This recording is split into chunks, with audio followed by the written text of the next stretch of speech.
We literally made a vision board. We had himself and his partner, and I said, just start with 3 goals. Let's just start with 3 things. And he started with 3 basic things that he wanted. He wanted a home for himself because he never owned a home before and he was in his 30s, a dog, and a car. We're really simple. Let's get started on the small things.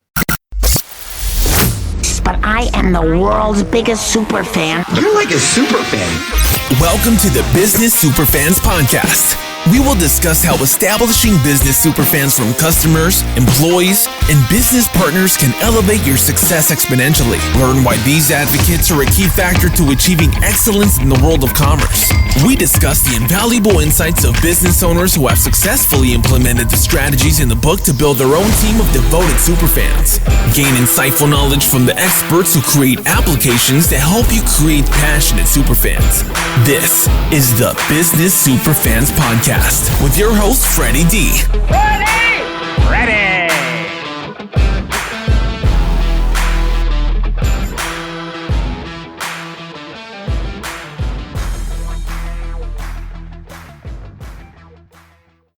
This episode is brought to you by our sponsor, Ninja Prospecting, the outreach team that makes cold connections feel warm and real.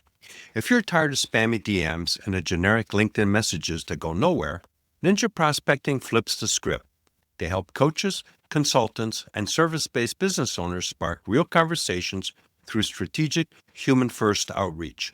No bots, no fluff, just honest, data-backed messaging that sounds like you and actually gets replies. Talk to my friend Adam Packard and his team. Whether you want to do it yourself, get guidance, or fully hand it off, they've got you covered. Head over to ninjaprospecting.com and schedule a chat with Adam. Be sure to mention you heard about it right here on the Business Superfans Podcast. If you're ready to get started, join their free community at school.com/ninja-prospecting-7704 to maximize your connections and make the right new ones. Hey, superfans, superstar Freddy D here. In this episode 135, we're joined by Sonya Corkery, a seasoned business operations and data management expert who has spent over a decade helping companies streamline their systems and gain clarity in their growth journeys. With hands-on experience building and integrating her family business from the ground up, Sonya brings real-life insights and proven strategies to the conversation. She specializes in helping business owners who are brilliant in their craft, but often struggle with messy operations, scattered data, and disconnected systems. Through practical approaches to data management, reporting, and aligning business cultures, Sonya empowers entrepreneurs to simplify, scale, and design the businesses and lives they truly want. Get ready for an inspiring and actionable discussion on how to clean up your business operations and set yourself up for long-term success. Welcome, Sonya, to the Business Superfans Podcast Show. We're super excited to have you here, and good morning. It's early morning for you in Brisbane, Australia.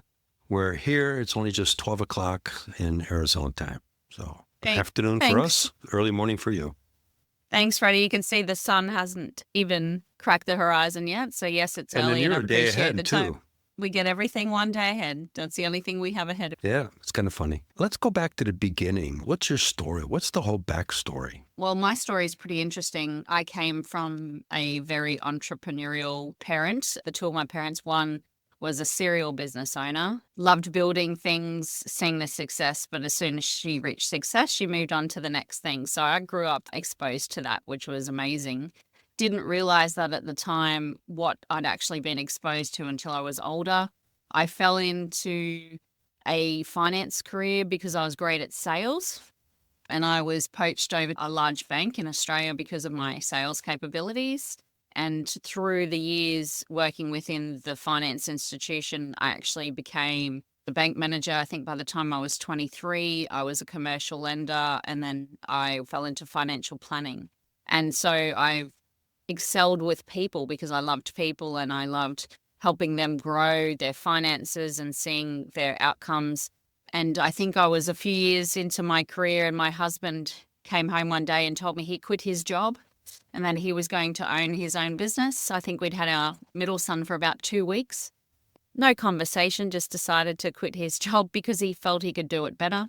And a few years later, he said to me, look, I need you to come into the business full time. I can't do this by myself. So I took a very, very large pay cut from a corporate job to come into a family business. And that was a trade-based business.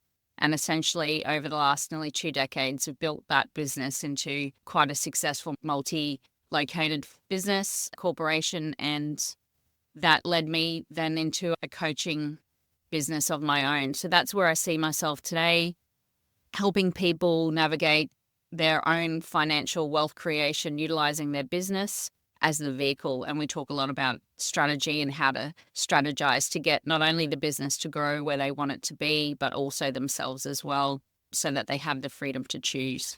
Wow, That's where we are in a nutshell. Yeah, so it's been a journey, Freddie. It's been a journey. Wow, what a story. So he believed in himself and he did it. He did it. And we have a great working relationship. And I know a lot of people can't be in a relationship and work together. It is a very interesting dynamic, but we complement each other well. And I'm so very grateful that we have that, because that's been a key to our success. And I hope that others that are couples can find that too, because it's such an amazing thing to have somebody by your side all the time. Yeah, my now wife, we started something a few years ago, and same thing, we work together. And one of the philosophies that I've got is we're both individuals and we have our own perception of things, but we get together for the commonality that we have, and then we maximize that commonality, and then we respect the differences that we have. And that's really the key. As you look at what you bring together and leverage that, and the other stuff, well, that's them and they're going to be them. Yeah, but it's using strengths and having the trust in that person, because you trust them in your life, you trust them in your business. And when things are challenging, I think we always reach out to the closest person, and it's so great to be able to shoulder those challenges together, because they understand you're both working towards the same goal. You both want success in your own personal life and in your business. And so it's hard to find sometimes people at the very top that can shoulder that with you. And yeah, what an opportunity to be able to spend time together, right? Freddie, you go home, they're there. You come to work and they're there. So you got to love each other. But it's important too, because when you have a tough day, you've got the teammate that comes in and says, okay, it was a crappy day, but you know what? We're together. We'll punch through it.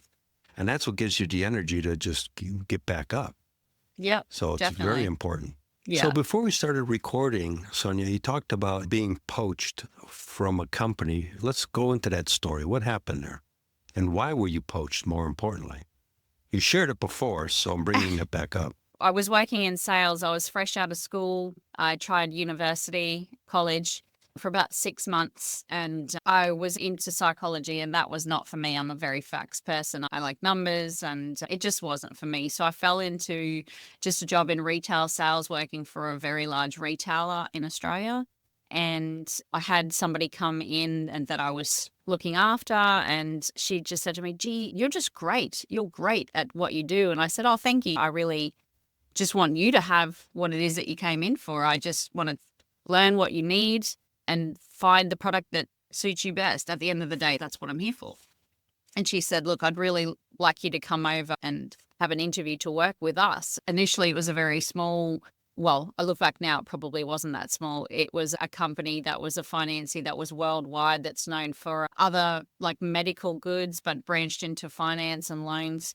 And she said to me, look, what I can actually offer you is a Monday to Friday job, because retail, you don't usually get days off on the weekend, and you certainly don't get 2 days off together. She said, but what you have is a skill set that I can't teach. I need somebody who has the ability to connect with people, because what we need to do is exactly what you're doing here, but for finance. I can teach you the finance. And I said, okay, no problem. So I went over to there, and I was there for probably about 3 years writing loans for people. And then a job came up for a large bank in Australia, one of the big four, as we call them here.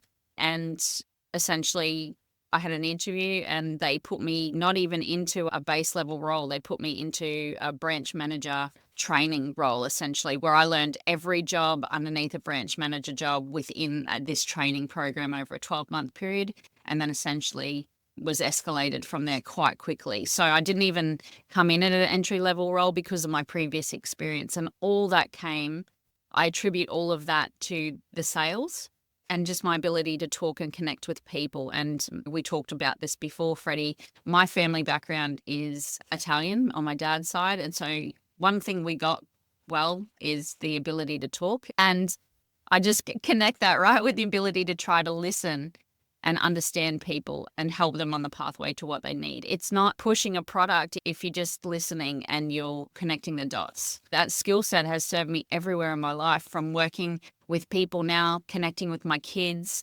It's the ability to listen and understand. Sure. And one of the things that I think you had mentioned before we started recording was the fact that you weren't really looking for those opportunities. And you probably would have stayed at the second one that pulled you in had they spent time recognizing and appreciating what you were doing. I loved being successful in my own right, but when I wasn't being recognized for that, because I need the pat on the head, I'm that person. I just need you to say, good job. I don't need you to give me a huge bonus, although that was always nice. I won't say no to that. But I just needed that recognition. And what I found in big corporations here in Australia anyway is, because they get so large, they lose the connection with people.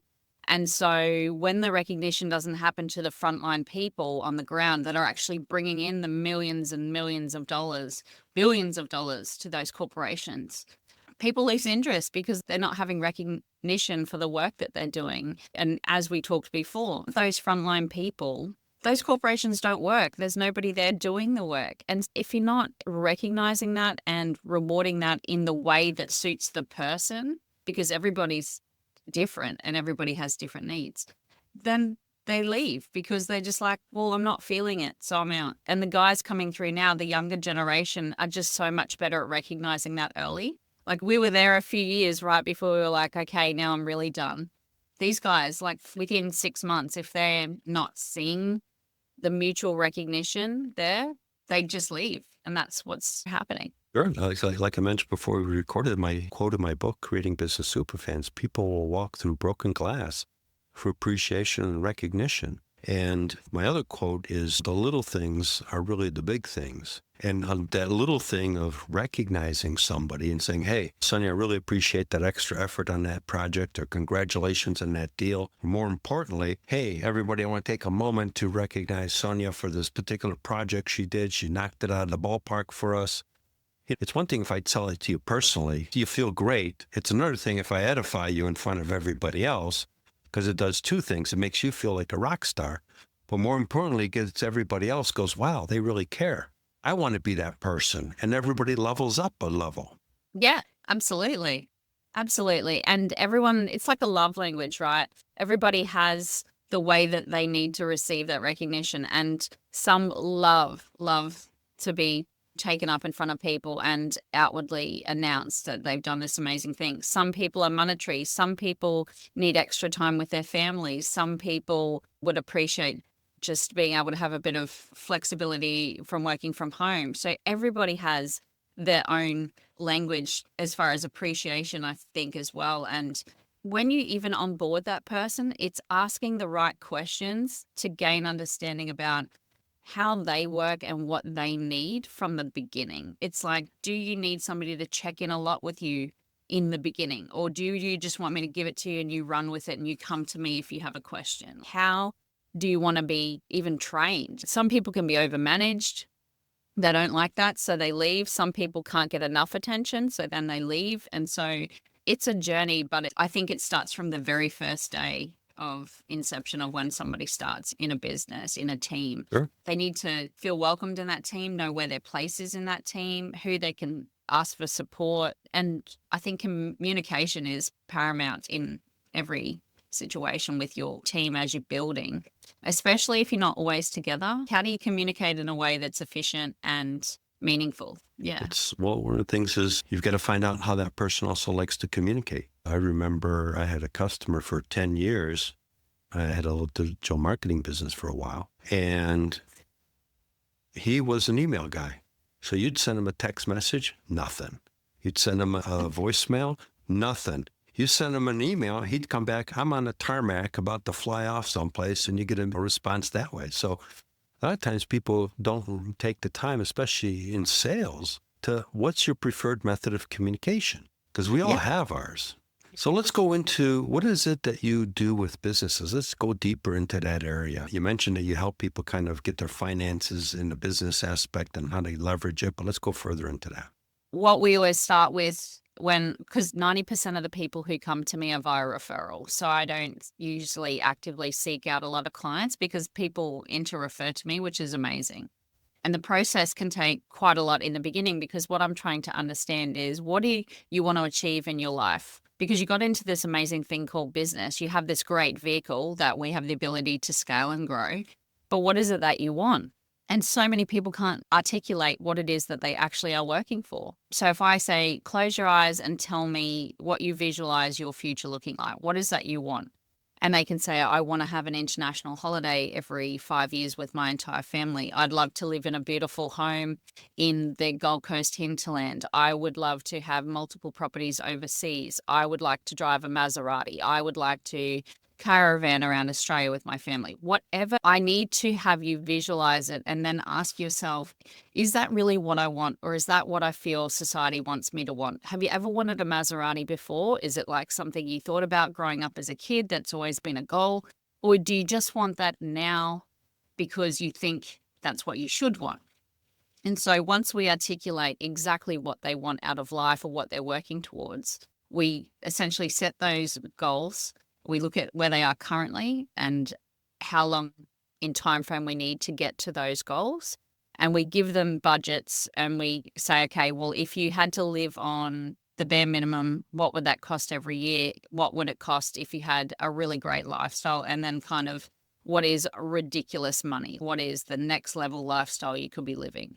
And what I essentially do is help them reverse engineer through the time and the amount of money that they need to get those things, basically their KPIs and budgets that the business needs to make to get them where they need to go. So we use that twofold. We strategize in the business to make sure the business is successful and growing in all aspects. But then we don't want to leave this piece out about them because ultimately that's what we're working for is the lifestyle that we choose. If we're not getting the end result as the owner, if we're not getting the success at the end and having the ability to have a choice, do we sell this business in a decade's time and live the life, or do we have the life and have the business?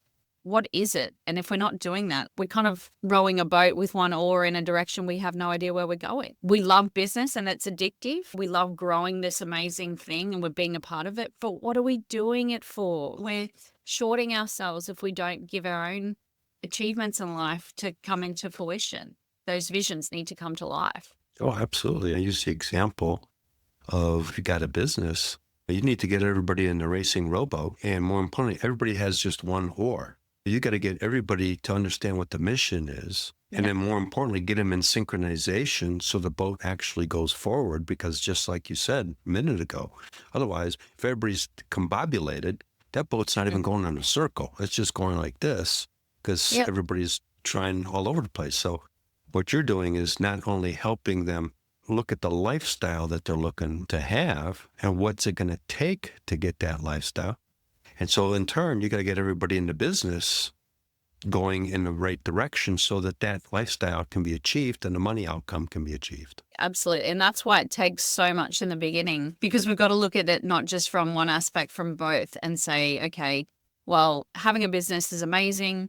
One of the best things about business is you have the ability to pay all your expenses and only pay tax on the profit at the end, right? Which is great, as opposed to working in a normal employment. So, what if there's ways that you can expense money out of your business to help build that lifestyle in another entity or some other structure outside? Then it becomes really high level when working with the specialist doing the taxation provisions. We're looking at the strategy provisions from the business aspect and this outside wealth creation vehicle, whatever that might look like. Are they interested in things like shares? Are they interested in crypto, bullion, other companies? What are we building here? And it can go from something that they've never even thought of to this amazing map out of what they want that to look like. And once we set those steps in place and everybody's rowing in the right direction with their oars in both sides, it can create the most amazing thing. And people always say to me, oh God, I wish I'd done this earlier. I wish I'd knew this 10 years ago or started this 10 years ago, because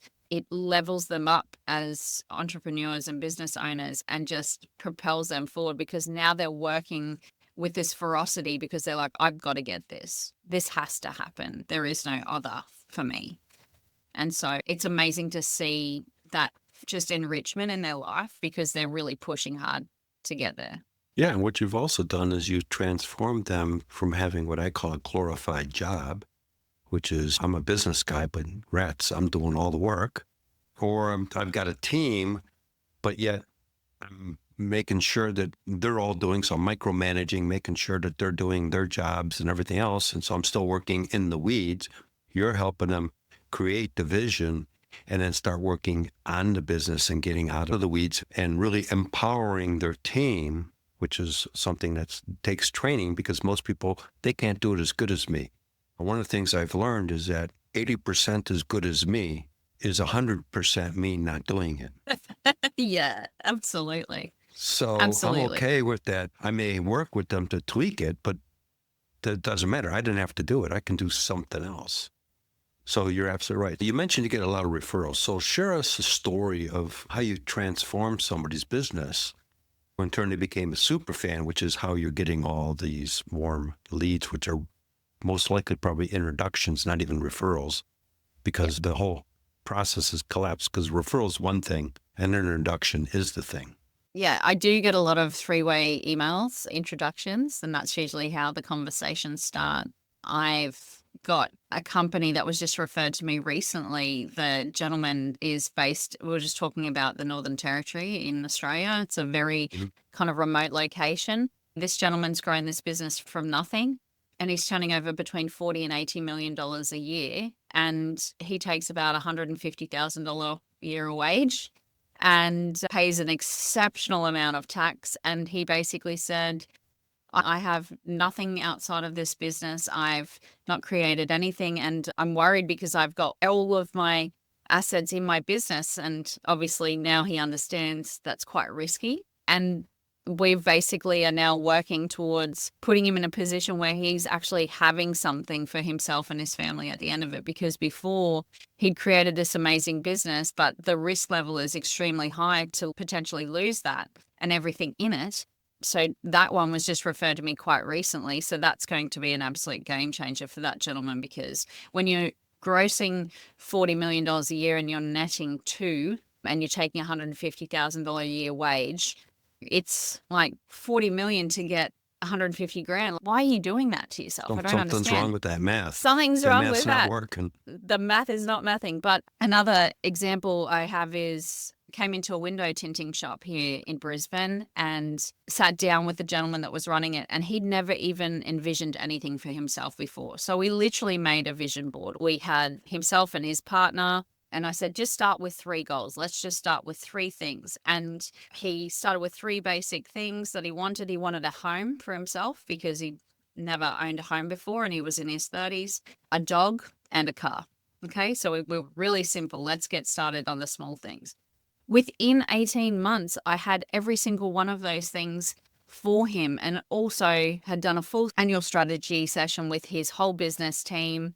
And we had basically set KPIs to multi-location his business. Basically, let's just sort of almost franchise it, but not in that fact. But let's just keep duplicating and replicating the same amazing thing that you've created. And now he's on track to have multiple locations. He's achieved all of those things. And now we're resetting and going again, because once he saw that that was possible to achieve those things, and in such a short time frame, to go from absolutely no savings to now investing into multiple different things and having everything that you've set out to achieve, as you said, that enrichment, that feeling of fulfillment from achieving that thing is now driving him to the next level. So we will reset and we will go again. And whilst it seems really basic, to just have things like a dog. And the car he wanted was a 1966 C10 Chevrolet. It was a classic vehicle that you don't just come across. You had to be sought out and it had to be a particular everything.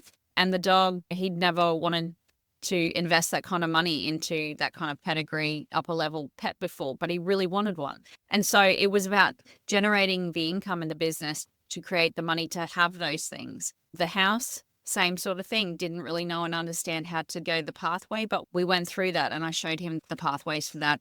And it's just a different life. And now he connects me with everyone. He's like, I want more of your cards. Fan. Yeah, he's your super I fan. just bring me more cards I want to connect you with people. And it's so great. If I'm in his business, he will literally walk me to the foyer and connect me with his own clients that come in that are business owners.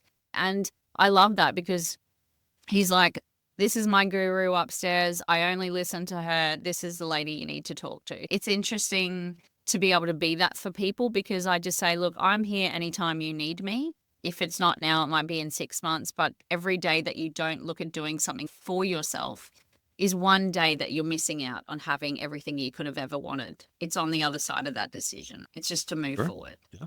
One of the things is that when you're creating those super fans, they're loyal. And that's your marketing machine, and you're not spending any marketing dollars. More importantly, when you're getting that introduction, they're already sold. They're just saying, John says I need to talk to you.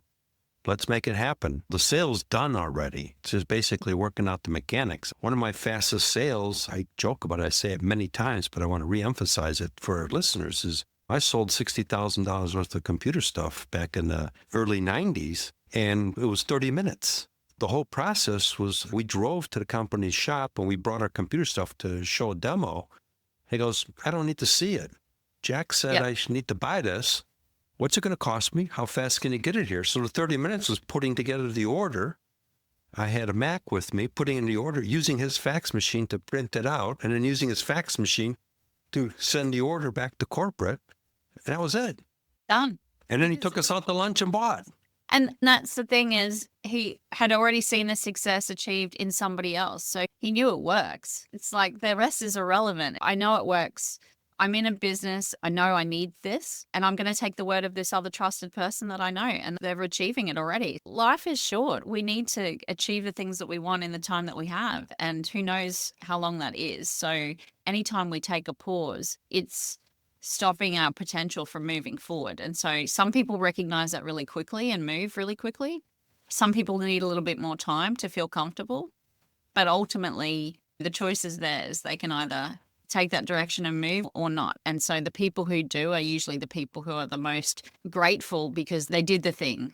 They made the choice. Sure. They made the choice. And more importantly, they've created a group that believes in them, and that creates that energy that propels them because now they feel better about themselves.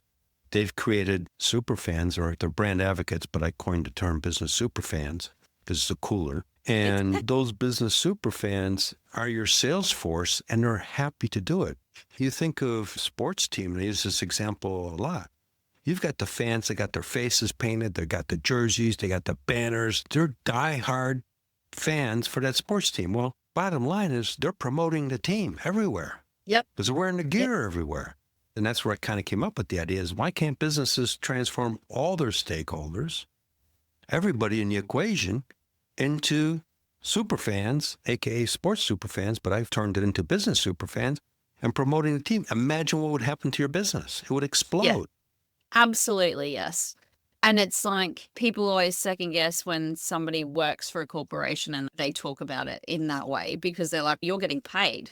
But if a client or a user of a product is advocating and promoting everything off their own back and there's no monetary exchange, it's just because they believe in it or they believe in the person or the service, that's different because there's no monetary gain for them. They're doing it because they're just so excited about this amazing thing that they found. They want to share it with everybody.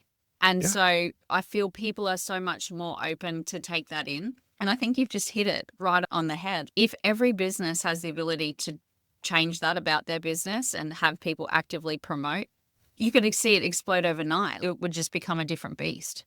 It would be completely different beast. And it begins with the leadership. and sends to the team. And the team is the people taking the phone call. So if I'm energized and I love the company I'm working at, my tonality is going to come across. Yes. If I'm there just because I'm collecting a paycheck because I need the money, my tonality is going to come across just as well, but not necessarily be an inviting one because I'm just there for a paycheck and I feel underappreciated. And as your example, you left. Yeah. People look at contractors as, well, they're just a contractor. Yeah, but that's your front line doing the job wherever they're at. Change the mindset.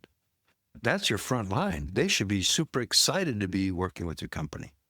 Yeah, absolutely. And I was having a conversation with one of our team here yesterday. And so I like to take the time to talk to them. And every time he's in the office, I go and I buy him a coffee. I know what he has. And he's just the little things. We spend some time, we talk about what's happening in his life and his family. And when we reward him in a way that we know he would appreciate. So like the other day, we bought him a Lady Fortuna silver bar because he is into bullion. And the Lady Fortuna is seen as something that it's embossed on the bar and it protects your wealth and basically helps you grow your wealth. And he's very spiritually connected and he believes in that as well. So we bought that specifically for him because we knew he would appreciate it. And his face absolutely lit up. It's like this $56 thing. It's not even an expensive thing, but to him it meant so much more because we'd taken the time to understand, right? Back to what I just said earlier, the little things are really the big things. That's a little thing that you got for you guys. It's a little bit like you just mentioned, it wasn't that expensive, but to that individual, that was huge. And that for them, they went like, wow, people get me and they care. Complete game changer. And it's not a lot of money. It's just the forethought of doing the unexpected extra in my book. What you did is an unexpected extra that was really a little thing, but to that person changed their whole dynamics. Absolutely. And I tell you what, if silver keeps going up the way it's going, he'll be very happy, miss. In 6 months anyway.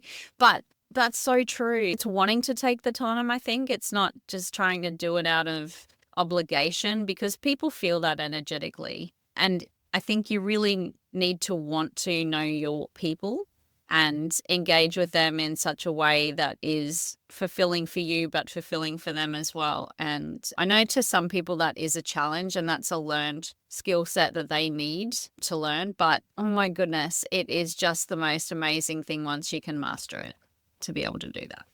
You're doing that with helping your customers, helping them create their vision for themselves.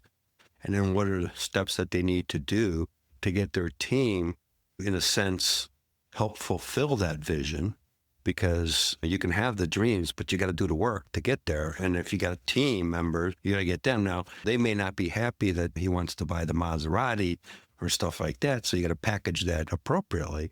The goal, the growth of the company, everybody needs to be on that mission. Absolutely. And I think if people want to be a part of something, they want to be a part of something that can grow, that they can have their little piece of saying, I created that, and getting, as you said, the recognition for that, but also in such a way that gives them flexibility in their life. What we saw out of COVID, some of the great things we saw out of COVID were the ability to communicate openly in ways like this. You can be on the other side of the world and be running a business, so you can work remotely. So we're giving people the ability to have more flexibility to be at home when the times they need to be home, but still they're so grateful for that they'll still be productive and put in their job and achieve what they need to in a way that gives them both sides of the coin. So if we can do that in the job, let's do it. Why do we need to be stuck in the idea that you must be in an office to be productive? My wife is in the other room. She's working. She's been working for the company now for past 7 years. She's one of the top salespeople. They sell hearing aids. She's selling hearing aids over the telephone. Yeah, okay? wow. No video, over the phone. She's one of the top people in the company. But the company does cool things. They win prizes. Our whole trip in Hawaii, because we stayed there for a week when we got married, we were in Airbnb. That was paid for by her company because she won. She had choices of what we wanted. So we knew what we wanted. So we said, yeah, we'll take the Airbnbs, 500 Airbnb, another 500 Airbnb. We'll collect those babies. But they were doing that kind of stuff. And then they fly them in every year down into Florida, and they have a whole corporate meeting and bring the team together. So everybody's physically together and creates that energy. And then everybody knows who they are. And then everybody goes back to remote, and they're north of 100 million and still climbing. Yep. And that's because they found a framework that works, that suits everybody, and they recognize the people that are doing the most amazing things. To sell over the phone is a skill set that not many people have mastered. And with the way technology has changed, like, to be able to do that is amazing. So I commend her very highly. The company's obviously found a formula and a framework that works. Sounds really familiar to the very first one that I worked in, the finance one that poached me from the retail. They had this thing called Spirit Points. And when I was getting married, I had worked so hard that they'd paid for my wedding ring. They'd paid for the cruise, which was our honeymoon. Like, all of that came through the working recognition that I'd done. And we didn't have to contribute a cent. That was all paid for.